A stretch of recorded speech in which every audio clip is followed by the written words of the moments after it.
Well, as a sociologist, one of the things I've always loved about it is the whole world is your laboratory. You're researching human behavior, what people do, how they do it, and why they do it. And I've always managed to turn some of my own personal interest into research topics. The image that people have of bikers, that people are Hells Angels or motorcycle club members, that's one little small element. In fact, they call themselves one-percenters. Because they probably make up about 1% of the people who ride. We don't know much about the other 99%. I've never seen any systematic research on who rides motorcycles, what motivates them, why do they do it. So that became my research question, and I've, over about the last 5 years, really focused on that pretty intensely and interviewed over about 240 motorcyclists about riding and what they do and why they do, and documented it with some photos, and that's been a major thrust of my research. Research is at the heart of higher education. We're not supposed to be at a university just dispensers of knowledge. We're supposed to be the creators of knowledge, of trying to find out more about whatever our discipline explores. And in the case of sociology, it's always trying to understand more about human behavior, our society, what motivates people to do what they do.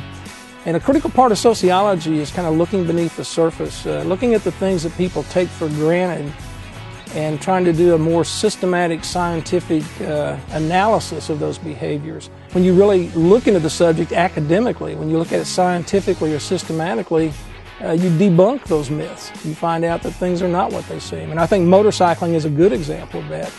And getting students involved in that, to let them see beneath the surface, to see the world that maybe they've taken for granted all their lives. And it almost becomes like an onion where you peel back the layers and you start looking a little deeper into things. And when you get a student that sees that, when you see that light come on, you know that they've chosen the right discipline, they've chosen the right field. And you can't teach a subject without being on top of it, without knowing the research in that area. One of the theories that have emerged out of this research, and we've been implementing into our writing that we've done with it, is risk-taking behavior. For the average upper middle class person, I don't want to use the word just boring, but life is pretty mundane, it's pretty routine, it's pretty rigid, it's pretty structured.